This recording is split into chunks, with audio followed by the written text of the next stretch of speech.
നമ്മൾ എല്ലാവരും സ്വപ്നം കാണാറുണ്ട്. പക്ഷേ ഒരിക്കലെങ്കിലും നിങ്ങൾ ചിന്തിച്ചിട്ടുണ്ടോ, നമ്മൾ ഉറങ്ങുമ്പോൾ, കണ്ണുകൾ അടഞ്ഞിരിക്കുമ്പോൾ, നമ്മുടെ ചുറ്റുമുള്ള ലോകം കാണാതെ കിടക്കുമ്പോൾ നമ്മുടെ തലച്ചോറിനുള്ളിൽ എങ്ങനെയാണ് ഒരു പുതിയ ലോകമുണ്ടാകുന്നത്? ചിലപ്പോൾ നമ്മൾ സ്വപ്നത്തിലോടും, ചിലപ്പോൾ പറക്കും, പരിചയമുള്ള ആളുകളെ കാണും, ഒരിക്കലും പോയിട്ടില്ലാത്ത സ്ഥലങ്ങളിലെത്തും. ചിലപ്പോൾ യഥാർത്ഥത്തിൽ ഒരിക്കലും സംഭവിക്കാൻ കഴിയാത്ത കാര്യങ്ങൾ പോലും നടക്കും. എന്നിട്ടും സ്വപ്നത്തിനുള്ളിൽ നിൽക്കുമ്പോൾ അതൊന്നും വിചിത്രമായി തോന്നുന്നില്ല. നമ്മളതെല്ലാം ശരിക്കും സംഭവിക്കുന്നത് പോലെ വിശ്വസിക്കും. പക്ഷെ നമ്മൾ ഉണർന്നു കഴിഞ്ഞാൽ അത് വെറും സ്വപ്നമായിരുന്നില്ലേ എന്ന് മനസ്സിലാക്കും. അപ്പോൾ ശരിക്കും ചോദ്യം ഇതാണ്: നമ്മുടെ തലച്ചോറ് എങ്ങനെയാണ് നമ്മൾ ഉറങ്ങിക്കിടക്കുമ്പോൾ ഇത്രയും യഥാർത്ഥമായി തോന്നുന്ന ഒരു ലോകമുണ്ടാക്കുന്നത്? അത് മനസ്സിലാക്കാൻ ആദ്യം ഒരു കാര്യം അറിയണം. നമ്മൾ ഉറങ്ങുമ്പോൾ നമ്മുടെ തലച്ചോർ പൂർണ്ണമായി ഓഫ് ആകുന്നില്ല. മറിച്ച് ഉറക്കത്തിനിടയിലും തലച്ചോറിൽ പലതരം പ്രവർത്തനങ്ങൾ നടക്കുന്നുണ്ട്. ഉറക്കത്തിന് പല ഘട്ടങ്ങളുണ്ട്. അതിൽ ഏറ്റവും പ്രധാനപ്പെട്ട ഒരു ഘട്ടമാണ് REM സ്ലീപ്പ്. REM എന്നത് റാപ്പിഡ് ഐ മൊമെൻറ്റ് എന്നാണ്. ഈ ഘട്ടത്തിൽ കണ്ണുകൾ അടഞ്ഞിരിക്കുമ്പോഴും കണ്ണുകളുടെ ചലനം വേഗത്തിലാകാം. ഇതേ സമയമാണ് വ്യക്തമായി ഓർമ്മിക്കാവുന്ന സ്വപ്നങ്ങൾ കൂടുതലായി ഉണ്ടാകുന്നത്. പക്ഷേ ഇവിടെ ഒരു കാര്യം ശ്രദ്ധിക്കണം: സ്വപ്നങ്ങൾ REM സ്ലീപ്പിൽ മാത്രം ഉണ്ടാകണമെന്നില്ല. മറ്റ് ഉറക്ക ഘട്ടങ്ങളിലും സ്വപ്നാനുഭവങ്ങൾ ഉണ്ടാകാം. അപ്പോൾ സ്വപ്നത്തിൽ നമ്മൾ കാണുന്ന കാര്യങ്ങൾ എവിടെ നിന്നാണ് വരുന്നത്? നമ്മൾ ഒരു ദിവസം മുഴുവൻ ഒരുപാട് കാര്യങ്ങൾ കാണുകയും കേൾക്കുകയും അനുഭവിക്കുകയും ചെയ്യുന്നു. നമ്മുടെ വീട്ടുകാർ, സുഹൃത്തുക്കൾ, സ്കൂൾ, നമ്മൾ പോയ സ്ഥലങ്ങൾ, കണ്ട സിനിമകൾ, സംസാരിച്ച കാര്യങ്ങൾ, നമ്മളെ സന്തോഷിപ്പിച്ച കാര്യങ്ങൾ, വിഷമിപ്പിച്ച കാര്യങ്ങൾ, ഇതെല്ലാം നമ്മുടെ തലച്ചോറിലെ ഓർമ്മകളുമായി ബന്ധപ്പെട്ടിരിക്കുന്നു. ഉറങ്ങുമ്പോൾ ഈ വിവരങ്ങളുമായി ബന്ധപ്പെട്ട തലച്ചോറിൻ്റെ പ്രവർത്തനങ്ങൾ പല തരത്തിൽ നടക്കാം. അതിനിടയിൽ ചില ഓർമ്മകളും അനുഭവങ്ങളും വികാരങ്ങളും പരസ്പരം കലർന്നു വരാം. അങ്ങനെയാണ് ചിലപ്പോൾ നമ്മൾ സ്വപ്നത്തിൽ പരിചയമുള്ള ഒരാളെ കാണുന്നത്. പക്ഷേ അയാൾ നിൽക്കുന്ന സ്ഥലം നമ്മൾ ജീവിതത്തിൽ ഒരിക്കലും കണ്ടിട്ടില്ലാത്തതായിരിക്കും.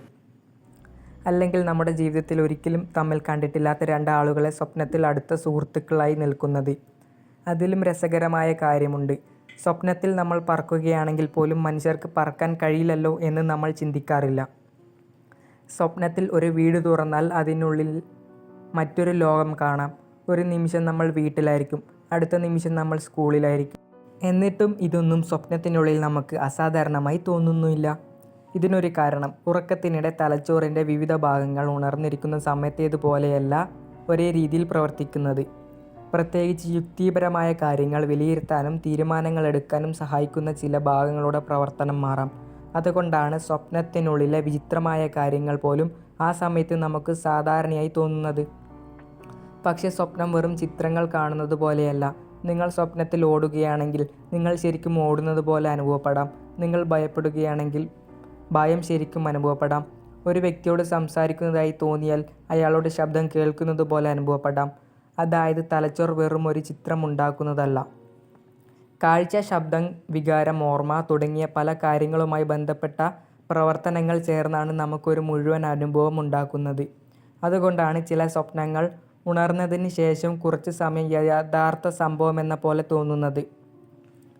പക്ഷേ ഇനി മറ്റൊരു വലിയ ചോദ്യം: സ്വപ്നം കാണുമ്പോൾ നമുക്കത് സ്വപ്നമാണെന്ന് എന്തുകൊണ്ട് മനസ്സിലാകുന്നില്ല? കാരണം സാധാരണയായി നമ്മൾ ഉറങ്ങുമ്പോൾ സംഭവിക്കുന്ന കാര്യങ്ങളെ യുക്തിപരമായി പരിശോധിക്കാനുള്ള കഴിവ് ഉണർന്നിരിക്കുന്ന സമയത്തേതുപോലെയല്ല ഉറങ്ങുമ്പോൾ. അതുകൊണ്ട് സ്വപ്നത്തിനുള്ളിൽ സംഭവിക്കുന്ന കാര്യങ്ങളെ നമ്മൾ പലപ്പോഴും ചോദ്യം ചെയ്യാതെ സ്വീകരിക്കുന്നു. പക്ഷേ ചിലപ്പോൾ ഒരു പ്രത്യേക തരം സ്വപ്നം ഉണ്ടാകാറുണ്ട്. സ്വപ്നത്തിനുള്ളിൽ നിൽക്കുമ്പോൾ തന്നെ ഞാനിപ്പോൾ സ്വപ്നം കാണുകയാണ് എന്ന് നമുക്ക് മനസ്സിലാകും. ഇതിനെ ലൂസിഡ് ഡ്രീം എന്നാണ് വിളിക്കുന്നത്.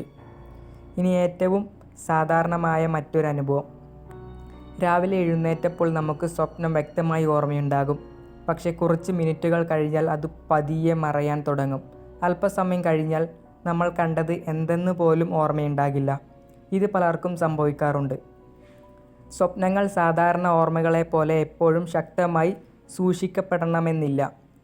നമ്മൾ എപ്പോഴും ഉണർന്നും സ്വപ്നം എത്ര വ്യക്തമായിരുന്നു, ഉണർന്ന ഉടനെ അതിനെക്കുറിച്ച് ചിന്തിച്ചോ തുടങ്ങിയ പല കാര്യങ്ങളും സ്വപ്നം ഓർമ്മയിൽ നിൽക്കുന്നതിനെ ബാധിക്കാം. അതുകൊണ്ടാണ് ചിലർ രാവിലെ കണ്ട സ്വപ്നം മണിക്കൂറുകൾ കഴിഞ്ഞ് ഓർമ്മയുണ്ടാകുന്നത്. മറ്റു ചിലർ തങ്ങൾ സ്വപ്നം കണ്ടോ എന്ന് പോലും ഓർമ്മയില്ല. പക്ഷേ ഇതിലെ ഏറ്റവും പ്രധാനപ്പെട്ട കാര്യം ഇതാണ്: നമ്മൾ എന്തിനാണ് സ്വപ്നം കാണുന്നത് എന്ന് ശാസ്ത്രത്തിന് ഇപ്പോഴും ഒരു പൂർണ്ണമായ ഉത്തരമില്ല. സ്വപ്നങ്ങൾ ഓർമ്മകളും വികാരങ്ങളും പ്രോസസ്സ് ചെയ്യുന്നതുമായി ബന്ധപ്പെട്ട് ഇരിക്കുകയാണ് എന്ന് ശാസ്ത്രീയമായ ആശയങ്ങൾ പറയുന്നു. മറ്റു ചില തിയറീസ് അനുസരിച്ച് ഉറക്കത്തിനിടെ നടക്കുന്ന തലച്ചോറിൻ്റെ പ്രവർത്തനങ്ങളിൽ നിന്നുണ്ടാകുന്ന ഒരു അനുഭവമായിരിക്കാം സ്വപ്നം. പക്ഷേ ഇതിൽ എന്താണ് പൂർണ്ണമായി ശരിയെന്ന് ശാസ്ത്രത്തിന് ഇതുവരെ ഉറപ്പിച്ച് പറയാൻ കഴിഞ്ഞിട്ടില്ല. അതുകൊണ്ട് ഇന്നും ഒരു ചെറിയ മിസ്റ്ററി ബാക്കിയുണ്ട്.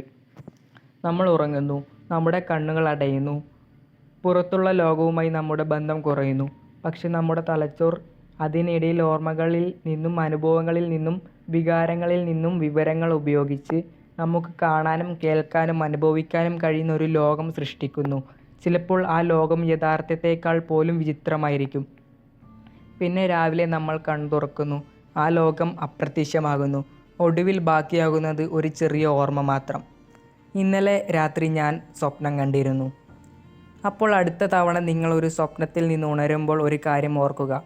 നിങ്ങളുടെ കണ്ണുകൾ അടഞ്ഞിരിക്കുകയാണെങ്കിലും നിങ്ങളുടെ തലച്ചോർ അപ്പോഴും ഒരു ലോകം സൃഷ്ടിച്ചു കൊണ്ടിരിക്കുന്നു. അതായിരിക്കാം സ്വപ്നങ്ങളുടെ ഏറ്റവും വലിയ അത്ഭുതം.